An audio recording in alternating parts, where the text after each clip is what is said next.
Boa noite a todos. Vamos iniciar então mais uma das nossas reuniões da terça-feira.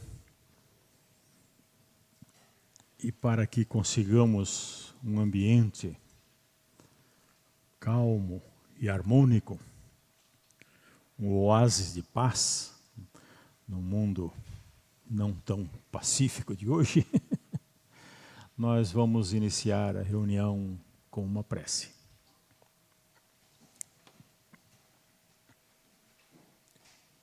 Senhor, nós te pedimos que no momento em que nos reunimos, em busca tanto da motivação para o estudo e o aprendizado, também na busca do auxílio do plano espiritual, através das energias que refarão nosso próprio ambiente interior, nós te pedimos o amparo que necessitamos, não só para esta, mas para todas as nossas atividades. Que consigamos formar um ambiente de paz e harmonia, permitindo aos nossos espíritos familiares, aos nossos espíritos amigos, àqueles que dirigem os destinos desta casa, que possam, através das vias da intuição, ajudar-nos a encontrarmos a nossa própria serenidade interior. Certos que estamos da tua presença, nós iniciamos a reunião de hoje. E antes de iniciarmos o comentário da noite, então vamos passar a palavra à produção, que tem algum recado para dar. Boa noite, gente. Boa noite a todos. Para quem não me conhece, eu sou a Mônica, essa é a Natasha. Nós estamos na diretoria do Departamento de Infância e Pré-Juventude do CELI. Alguns já nos conhecem porque deixam as crianças às terças-feiras aqui conosco, né? Então já nos conhecem. E hoje nós estamos aqui com a missão de dar a vocês um recado que, infelizmente, não é algo muito feliz, mas foi uma decisão muito importante, tomada entre o nosso departamento, junto com a assessoria doutrinária e a presidência da casa. Nós decidimos pelo cancelamento das atividades de infância e pré-juventude das terças-feiras. Essa decisão foi motivada pela falta de trabalhadores voluntários para acompanhar as crianças e passar as propostas de evangelização às terças-feiras. Como resultado da falta de trabalhadores às terças, nós estávamos tendo que unir as crianças numa única sala, e isso acarretava numa dificuldade muito grande em desenvolver as atividades de forma adequada, porque ali estavam reunidas crianças de faixa etária muito diversa. Então, a gente tinha crianças, né, temos crianças desde 2 anos até 12. Então, isso dificulta imensamente a condução apropriada de uma atividade de evangelização, de transmissão de uma proposta, de um conhecimento, alguma coisa mais contundente da doutrina espírita. Então, com base nisso, com base nesses 2 fatores, a casa decidiu pelo encerramento das atividades às terças-feiras. Nós mantemos a proposta de infância e pré-juventude aos domingos, quando nós temos um trabalho realmente maior, mais profundo, as crianças são divididas em ciclos e nós temos pelo menos 3 facilitadores por sala. Então, é um trabalho muito diferente, é muito melhor conduzido. E nós deixamos a vocês aqui o convite para que vocês venham conhecer o nosso trabalho, que é realizado aos domingos. Então, tragam as crianças com o propósito de realmente valorizar a evangelização e proporcionar a essas crianças uma formação moral, cristã, espírita, de maneira mais adequada. Então, aos domingos, nós trabalhamos das 10 às 11 horas e durante o momento em que as crianças realizam as atividades, também ocorre palestra e passe. Então, os pais podem também acompanhar uma explanação aqui tranquilamente. E eu vou pedir, antes do início da palestra, que os pais que vieram hoje, trazendo as crianças, que, por favor, se levantem para tomar o passe, primeiramente, para que a gente possa fazer uma conversa mais íntima, reservada, numa salinha ali, para que a gente possa passar outras informações. Tá bom? Agradeço a atenção de vocês e vou passar a palavra aqui para o palestrante da noite. Obrigada, gente. Boa noite. Então, com esse recado, não tem, por enquanto, atividade da infância espírita na terça-noite, mas continua no domingo às 10 horas. E as demais reuniões da casa, né? Porque essa reunião que nós fazemos aqui na terça-feira, tanto às 14 horas como às 20 horas, é uma reunião mais terapêutica. Né? Tanto a palestra é apenas motivacional, não se pretende aqui aprofundar os conceitos espíritas, mas os temas são colocados de forma que são abordados genericamente, mas de forma a nos convidar à leitura individual quando desejarmos nos aprofundar.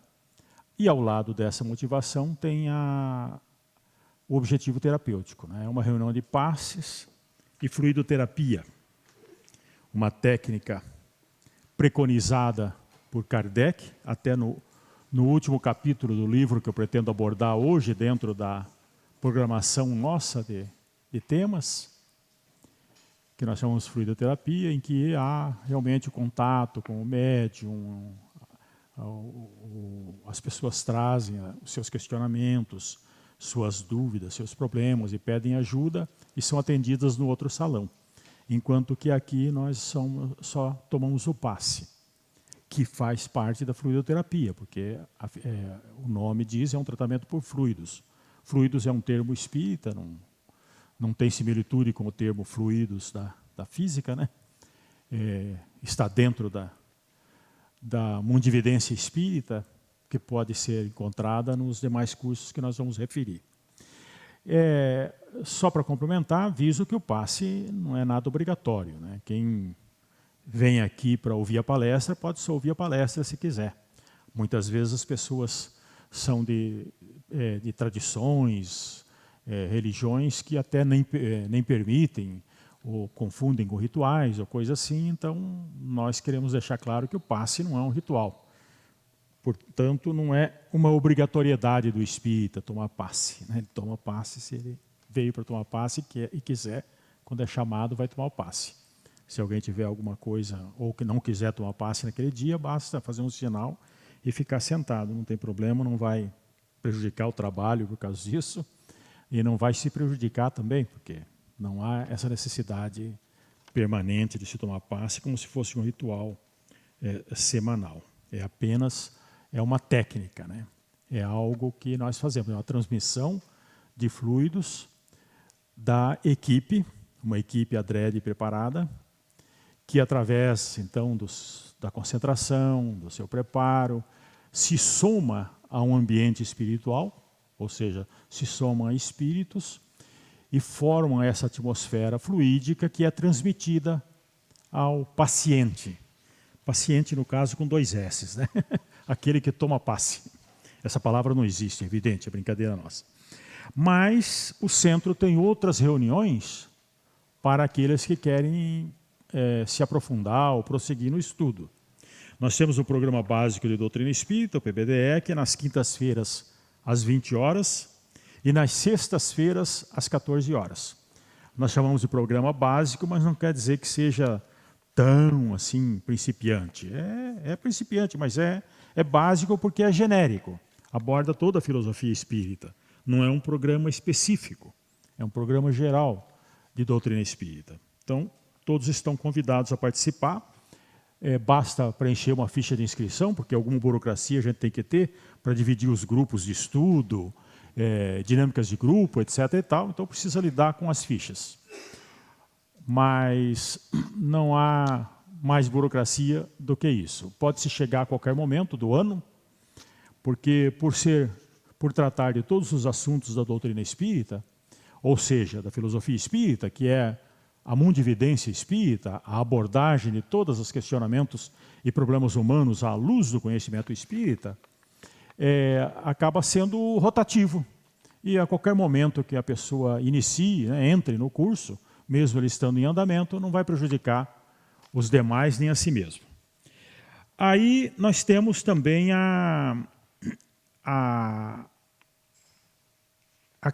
especificamente o curso de mediunidade. Porque o Espiritismo, apesar da doutrina filosófica que as pessoas procuram, ele teve a sua origem experimental. Por isso ele tenta manter esse aspecto científico. Era considerado em sua origem, tanto pelo autor como pelos pioneiros, aí, como uma ciência. Mas não vamos brigar com o conceito de ciência atual, né? É o conceito científico do século XIX. Mas, mesmo assim, o verbete ciência tem uma abrangência bastante grande, né? Só no vernáculo, aí, nos dicionários do vernáculo, ele deve ter umas 6 ou 7 acepções da palavra ciência. Numa delas a gente se enquadra. Em alguma delas a gente se enquadra. Existem aqueles que brigam que nós somos que o Espiritismo é ciência dentro do conceito teórico, acadêmico de ciência. Mas tudo bem. Em algum desses conceitos a gente se enquadra. Por quê? Porque ele tem a sua base experimental. Né? O Espiritismo não surgiu da cabeça de alguém, não surgiu de um movimento apenas de revelação, ou como ocorrem com os movimentos religiosos, as ideologias, etc. O Espiritismo surgiu de um fenômeno, do estudo de um fenômeno. Né? Ocorriam as manifestações espíritas, que alguns atribuíam a espíritos e outros atribuíam a causas físicas ou psíquicas, e aquilo, a certa altura, lá em meados do século XIX, virou modismo nos Estados Unidos e na Europa, principalmente as mesas girantes. Né, por comodismo, até em torno de uma mesa, onde as pessoas já fazem estudos, refeições, reuniões e encontros e tal. Então, em todo encontro de salão da Paris, principalmente daquele tempo, fazia-se já as brincadeiras com as mesas girantes. As pessoas se reuniam, colocavam a mão na mesa, a mesa começava a girar, respondia perguntas, depois partiram para a cestinha, colocando uma caneta, um lápis, depois aquele Ouija, né, aquela flechinha que mostra o alfabeto, e as pessoas mais brincavam com aquilo. Até que se interessou por isso um homem sério, metódico, como o professor Rivail, alguém já conhecido no meio intelectual francês, porque ele tinha já publicado livros de gramática, livros de ensino de aritmética, tinha feito traduções, tinha feito até peças teatrais, tinha tido institutos de educação, né? Tinha ele um instituto para meninos, ele, a Amélie, manteve, depois manteve um para meninas. E então era alguém, o professor Rivail era alguém já conhecido ali. E aí ele se interessou pelos fenômenos e aí começou a estudar isso metodicamente, afastou as causas naturais, as causas físicas possíveis, porque existem, né? Existe a produção de fenômeno apenas como uma causa psíquica, o inconsciente, causas físicas, às vezes até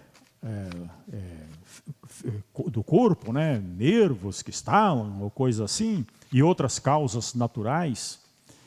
Existe também a fraude, né?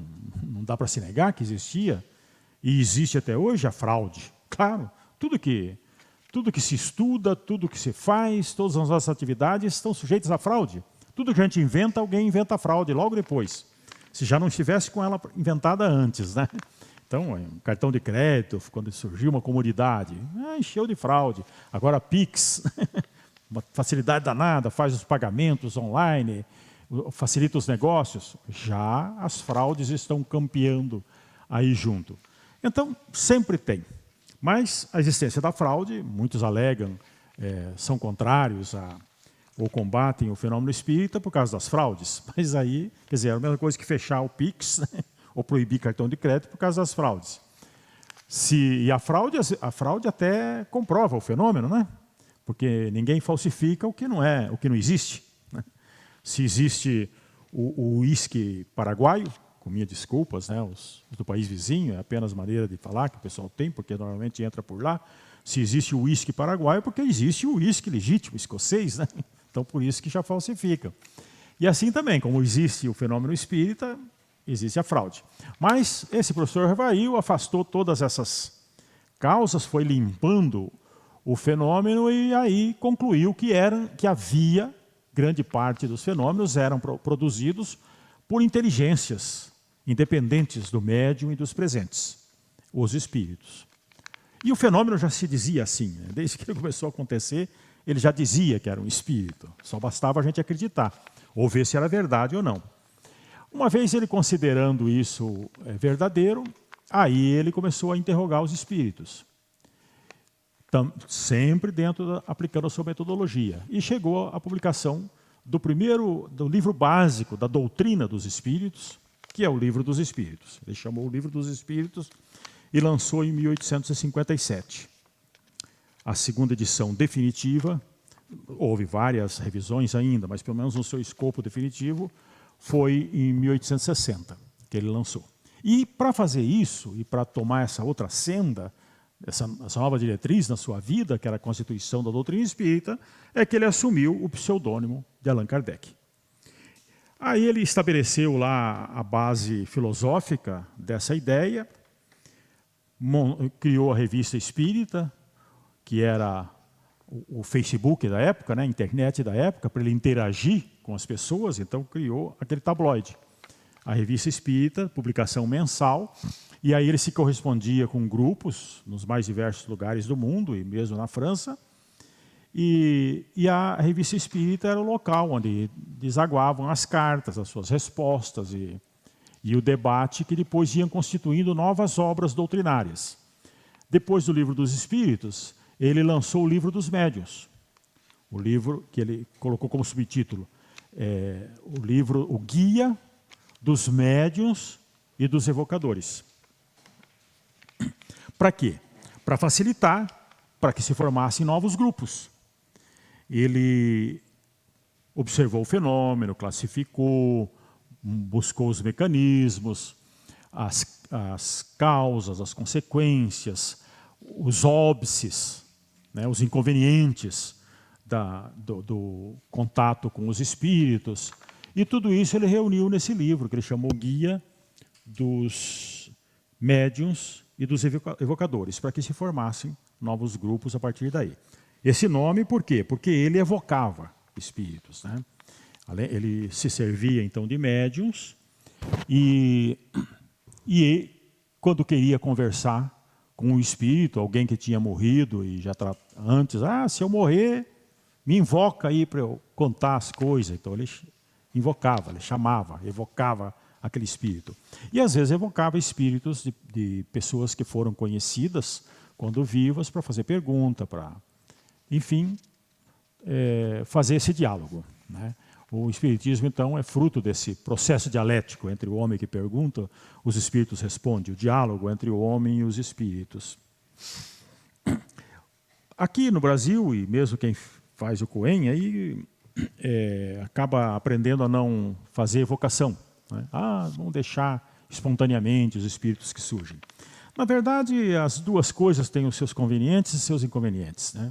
Tem o ônus e o bônus. Invocar ou deixar espontâneo. Invocar tem que ter muita responsabilidade por causa da identificação dos espíritos, né? Nós estamos dando uma deixa para tentarem nos enganar, né? A gente chama um espírito e invoca aí, como tem muito na codificação, o São Luís, e aí vem qualquer São Luís aí, que se apresenta já para... Mas aí a gente tem que ter, então, um trabalho muito maior de identificação. Por outro lado, deixar espontaneamente também, os estudos não podem até não se adiantar bastante. Mas, enfim, isso é uma discussão para mais detalhes em estudos mais aprofundados.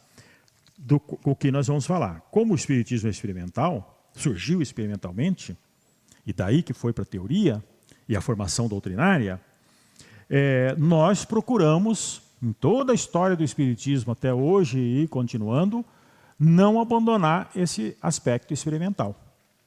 Então, os que defendem que é ciência já têm até isso aí para defender, né, para se defender. Mas eu chamo experimental, né, experimentação. A experimentação nós não abandonamos e procuramos colocar ela ao alcance de todos os interessados. Aqui no centro nós temos um curso de mediunidade que nós chamamos de COEM, o Centro de Orientação e Educação Mediúnica, que é um esforço de democratização da mediunidade. Qualquer pessoa que queira chega, se inscreve e faz. Exige-se só um conhecimento teórico prévio, que aí tem o PBDE, o Programa Básico de Doutrina Espírita. Se a pessoa já não tem um conhecimento de outros carnavais ou de outros centros, né, se já não estudou sozinho, tem um bom conhecimento, faz o PBDE, adquire uma base teórica, porque todos os experimentos que nós vamos fazer, todas as experiências, todos os aprendizados necessitam de uma base teórica prévia. Senão, pode dar acidentes, né? Você vai mexer no laboratório de química, qualquer coisa que você vai fazer. Você tem primeiro uma base teórica prévia, depois você parte para a prática, para que não haja acidentes. Então, no meio espírita também, nesse aspecto, na experimentação espírita também. Tem a base teórica, através do PBDE, e depois você vai lá, preenche uma ficha de inscrição e começa a frequentar o COEM. Ali vai tomar contato com a mediunidade, através de aulas teóricas e práticas. As aulas teóricas, então, serão específicas sobre mediunidade, porque lá no PBDE é mais genérico, trata de outros assuntos da filosofia espírita. No COEM vai tratar especificamente da mediunidade, sobre todos os aspectos, né? Classificação, mecanismos, etc. Ao mesmo tempo que vai partindo para a prática mediúnica. E essa prática mediúnica também ela é gradativa, tanto em duração da reunião, como em complexidade. Né? Não se coloca a pessoa já numa uma reunião espírita, uma reunião mediúnica de 1 e meia, sendo que a pessoa não está nem acostumada a ficar tanto tempo assim concentrada, com a atenção voltada para um assunto só, coisa assim. Não, começa com exercícios de 5 minutos, numa semana, intercala uma parte teórica e vem outro exercício de 5 minutos, começando ali com concentração, abstração, para a pessoa aprender, treinar, né? Se abstrair do ambiente e se concentrar num determinado objetivo. Aí vai aumentando esse tempo, 10 minutos, aí vai introduzindo passe, vai introduzindo irradiação, outras coisas, até que chega lá para o fim do ano, ou no começo do outro ano, a pessoa está numa sessão completa, com um horário destinado à psicografia, psicofonia, tudo isso sempre além da aquisição do conhecimento teórico sobre isso, faz-se o exercício de forma controlada. E aí o curso demora 2 anos, só que não são todos os meses, né? São mais nos meses mais curriculares do ano. Nos recessos escolares coincide com o recesso do COEM, para as pessoas poderem viajar e estarem com as suas famílias, etc. E quando termina, cada um faz a sua avaliação. É assim o Espiritismo. Né? Tanto as mensagens que a gente lê, as psicografias, os escritos, têm que ser lidos com um senso crítico, um senso de responsabilidade, porque nós também somos responsáveis pelo que cremos. Nós não vamos, depois se nós tomarmos um caminho errado por causa da nossa crença, não adianta depois chegar no plano espiritual, diz o espírita, ou no céu, né, diz o pessoal de outra religião, ou no nirvana, ou seja, onde for, chegar lá, não, mas eu errei porque eu fui acreditar naquele pastor, naquele padre, naquele espírita. Não, meu filho, né, todo mundo ganhou inteligência, né? Todos nós recebemos a mesma inteligência, todos nós somos homo sapiens sapiens. Tão inteligentes que estão até criando a inteligência, né? Estamos colaborando mesmo na obra de Deus, criando a inteligência artificial. Tomara que ela não fique mais inteligente que nós. Está parecendo. Mas a verdade é que todos nós somos igualmente inteligentes e tão responsáveis por aquilo que cremos. Por isso, em todos os lugares que nós frequentamos, tudo que nos falam, nós temos que analisar, nós temos que submeter a nossa lógica e procurar estudar, procurar ampliar esse conhecimento, verificar em outras fontes e tal, e assimilarmos aquilo que a nossa razão aceitou. Assim, na experimentação. E por isso que o Espiritismo permanece com esse intuito experimental. Assim, cada um experimenta por si. Eu acredito em espírito, não acredito? Não, ele vai experimentar. Melhor coisa que tem, experimente. Experimente. É o convite espírita. Depois disso, a pessoa nota lá que aumentou a sua intuição, a sua percepção, ou até se manifestaram nela fenômenos ostensivos. Podem acontecer, de psicografia, psicofonia, efeitos físicos. Pode acontecer qualquer coisa. Não se sabe o que vai acontecer. E pode acontecer até a descrença. Terminou e diz, não vi nada, não aconteceu nada, e se desilude com a coisa. Cada um tem a sua, mas o importante é experimentar. Antes de experimentar, não sabemos. Então, aí nós temos à disposição aqueles que querem. Claro, tem aqueles que não querem e não precisam. Gostam mais da teoria, da especulação filosófica mesmo, tirem as suas conclusões, usam aquilo para a sua vida de relação e tal, e não sentem necessidade de experimentar nada. Também não tem nada de errado, nem numa postura, nem na outra. Nós oferecemos o programa teórico e oferecemos a experimentação, através do COEM, que é quarta-feira às 20 horas e quinta-feira às 14 horas. O COEM tem um detalhe. Não é como o PBDE, que é rotativo, você pode entrar a qualquer momento. Porque como os grupos vão trabalhar juntos e desenvolver a mediunidade juntos, eles precisam criar uma certa afinidade. Então, muito tempo depois que já começou o curso, e aquele grupo está junto há bastante tempo, aí realmente não vai ser producente continuar introduzindo pessoas. Não vai ser produtivo nem para aquele que entra, nem para os outros que já estão lá. Então, se o curso começou já faz aí uns 6 meses, não adianta querer entrar agora, vai lá saber, se der, deu, se não, espera começar o outro. Vai fazendo o PBDE, ou vai participando de um outro grupo, para quem já fez o PBDE, na quinta-feira às 20 horas também, que é o estudo das obras de Kardec. E como estava dizendo, Kardec fez o Livro dos Espíritos e o Livro dos Médiuns, e depois ele fez o Evangelho segundo o Espiritismo, em 1864. Em 57 ele lançou o Livro dos Espíritos, em 60 tornou definitivo, 61 o Livro dos Médiuns, 64 ele começou um outro livro. De início ele chamou Imitação do Evangelho segundo o Espiritismo. Depois, por influência do editor, ele quis tornar mais curto aí o título e chamou-se já a partir da segunda edição, de O Evangelho segundo o Espiritismo. Eu digo que é o terceiro livro dele porque ele tem outros aí no meio, mas ele mesmo chamava de resumos.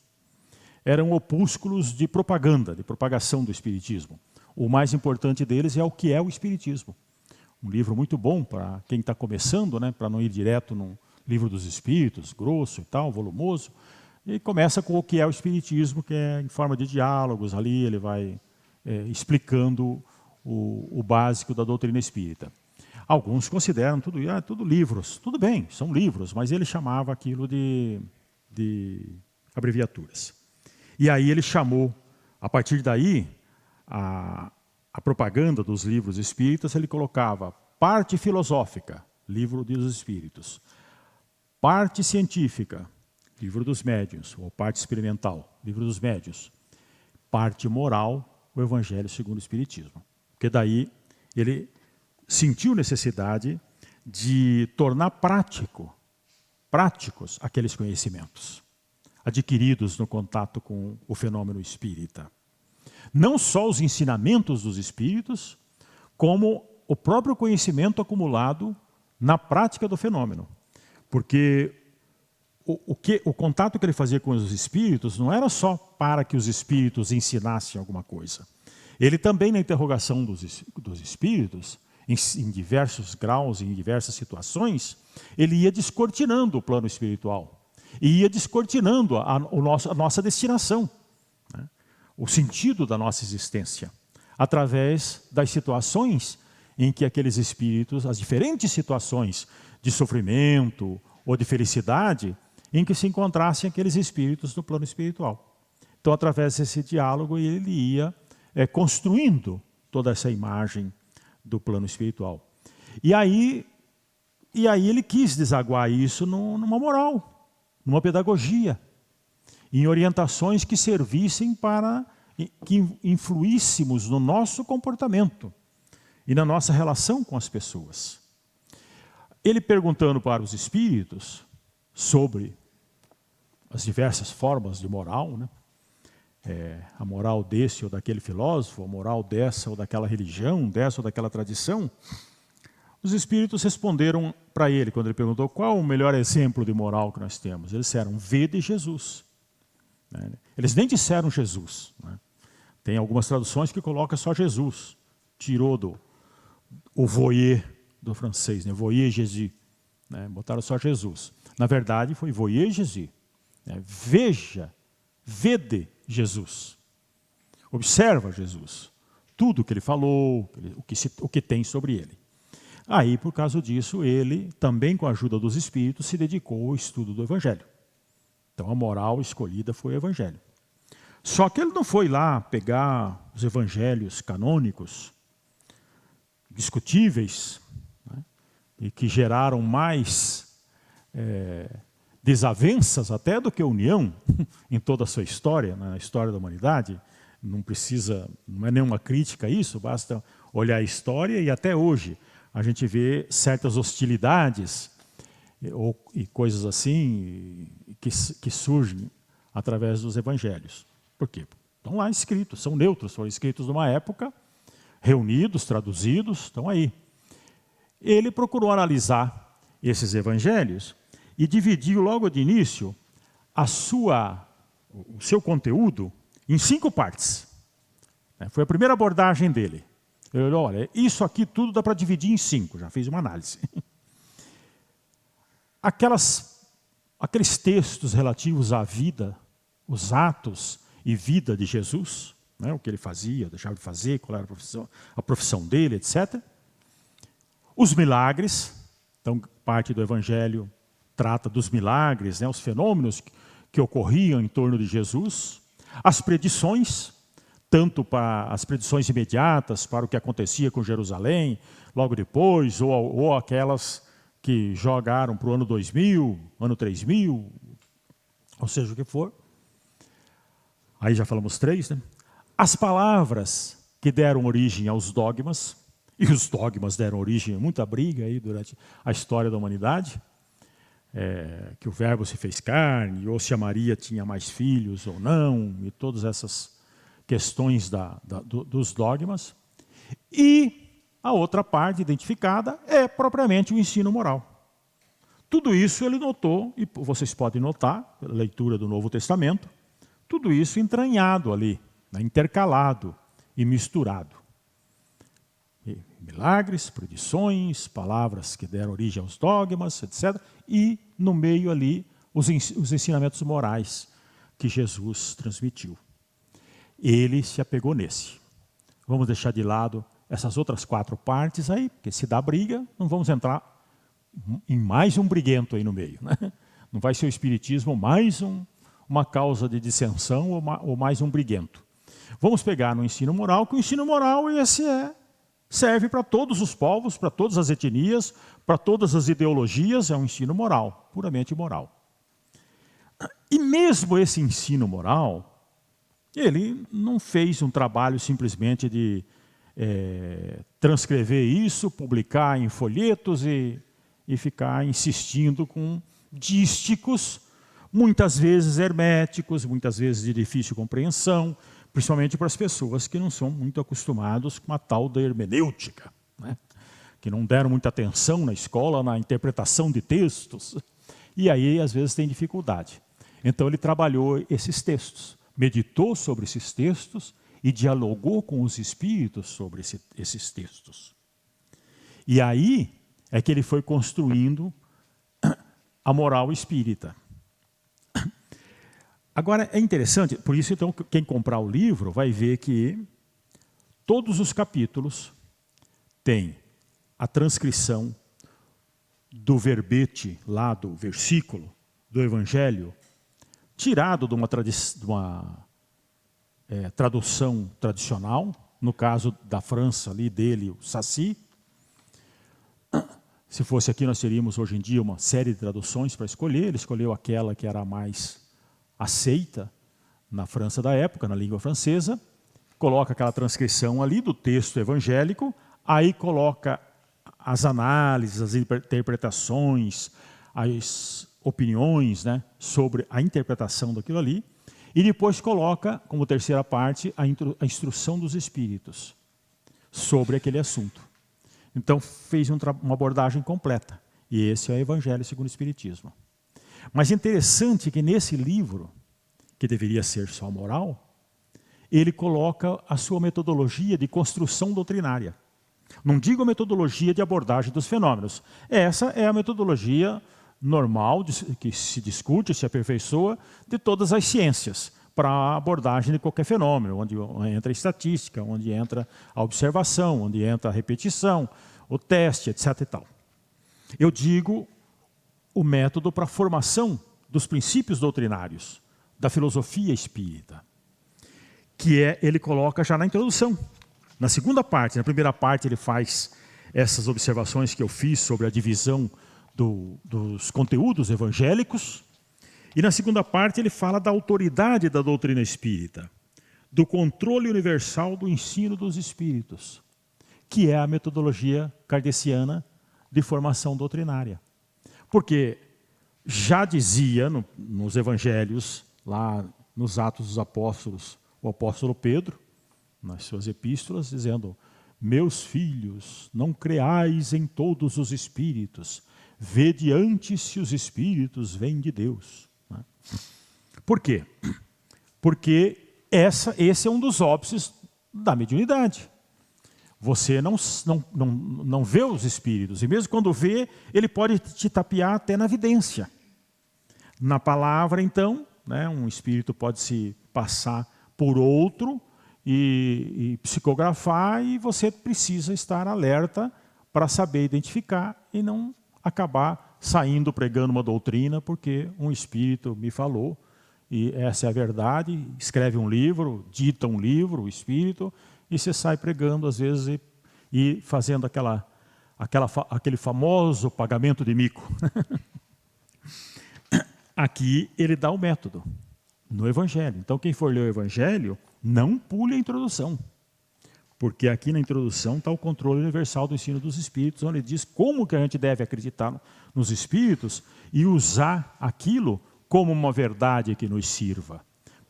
A primeira abordagem, ele coloca o primeiro critério, é o da razão. É submeter toda a mensagem que vem dos espíritos à razão, ao cadinho da razão. E verificar se tem lógica, se não se contradiz, se não contradiz verdades já estabelecidas, né? Muitas vezes acontece isso. Então esse é o primeiro critério.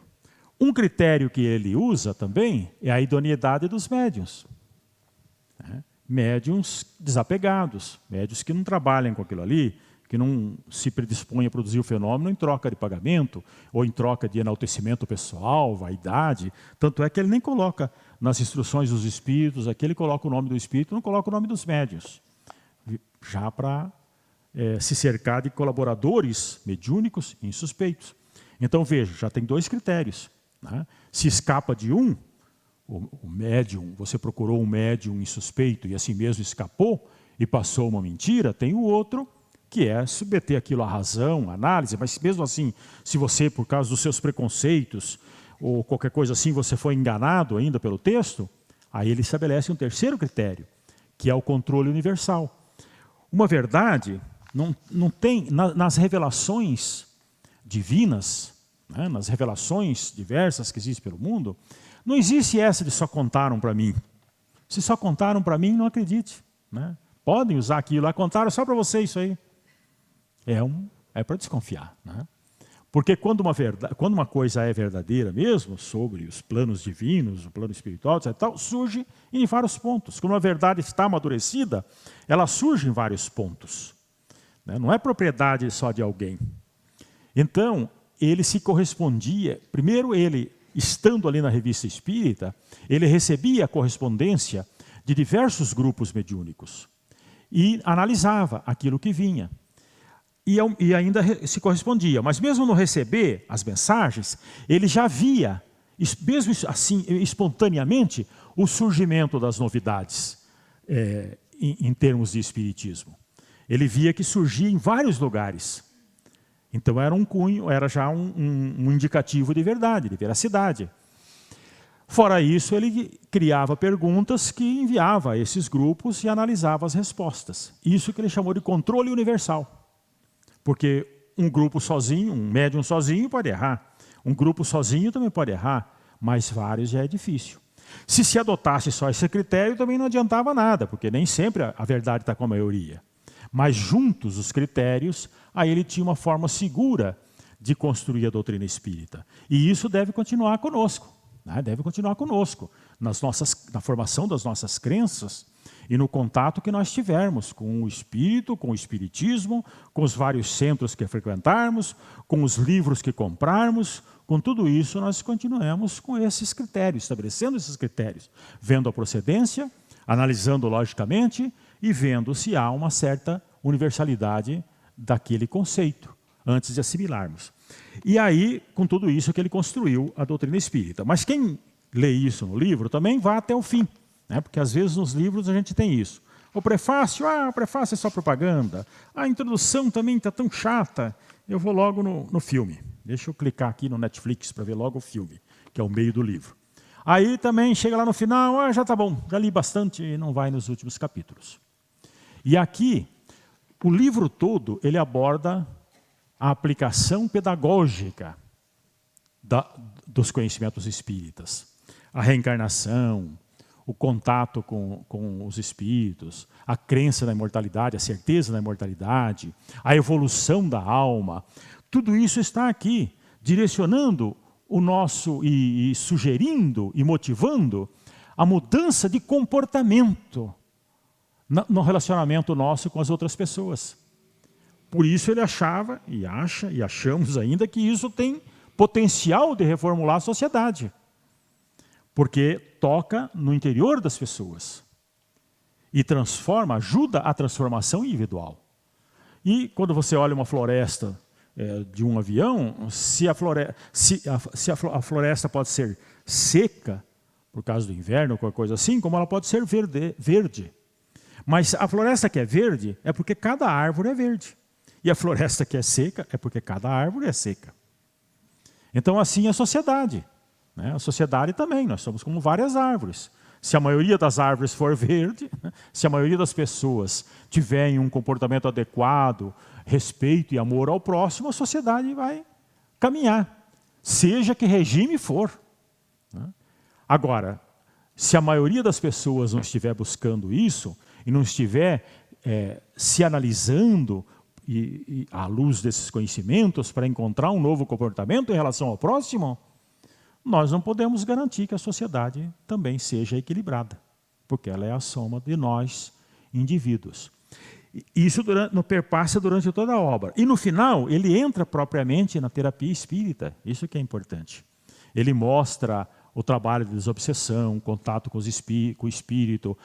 Porque eu estou com um problema psíquico aí perturbado e é um espírito, o famoso encosto, que chamam, encosto, se encostou, neu. Aí é um espírito, muitas vezes com o qual nós temos problemas de outras existências até. Enfim, é um processo que tem que ser resolvido. Aí faz-se a doutrinação, a reunião de desobsessão.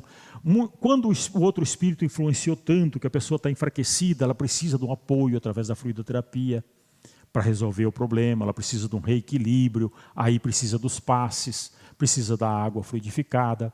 Tudo são recursos previstos aqui no último capítulo, onde ele trata do principal veículo terapêutico que o Espiritismo sugere, que é a prece. E faz até uma coletânea de preces. Na primeira edição, imitação do Evangelho, não tinha. Na segunda, como pediram, e ele tinha abordado a prece, ele fez uma coletânea.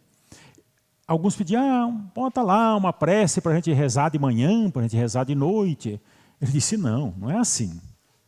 A prece não é isso, a prece não é reza, não é mandinga, não é uma coisa que eu repito para produzir um abracadabra, né? Abre-te sésamo, ou coisa assim.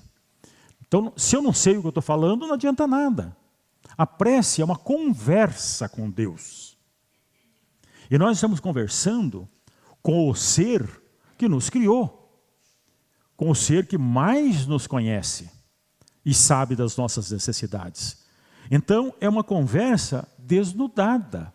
É uma conversa que eu não preciso ter medo. É uma conversa que eu não preciso ter preconceitos, que eu não preciso ter autocensura e não preciso ter cuidados.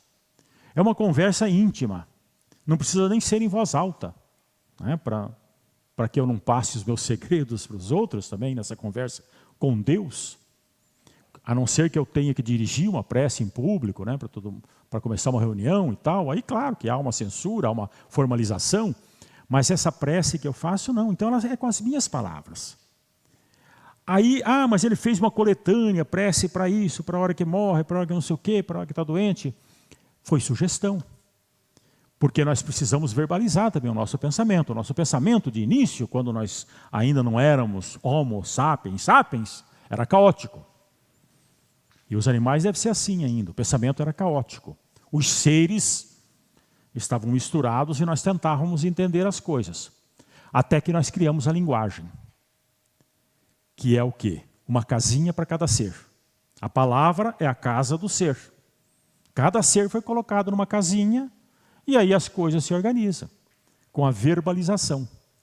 Por isso que lá na Bíblia, no começo, diz: e Deus disse, faça-se a luz, e a luz se fez. Né?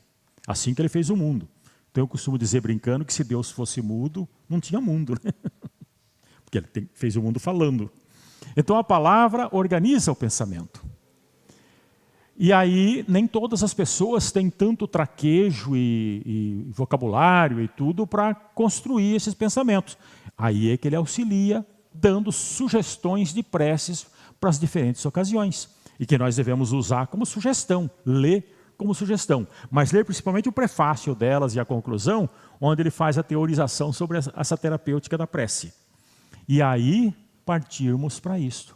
Nos momentos de angústia, né, nos momentos de problema, nos momentos de decisões, em todos os momentos, e até nos momentos felizes.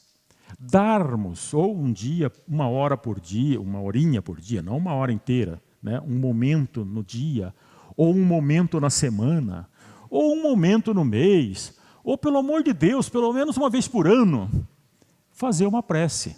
Né? Pararmos, respirarmos, né, respiração, ouvir a respiração, relaxar e conversar com Deus. Conversar com a certeza de que estamos conversando com um ser real, que existe e vai nos ajudar na solução dos nossos problemas. Talvez não resolvê-los totalmente para nós, mas pelo menos nos auxiliar para que nós, usando a nossa liberdade individual, o nosso livre-arbítrio, encontremos o resultado para as nossas necessidades. Esse é o último capítulo do livro que eu sugiro hoje para todos vocês, o Evangelho segundo o Espiritismo. Então, acho que terminou, né? Terminou, né? Então, só nos resta encerrar a reunião, esperar que todos estejamos aqui novamente na próxima terça-feira e que continuemos com Deus em todos esses momentos da nossa vida. Boa noite a todos.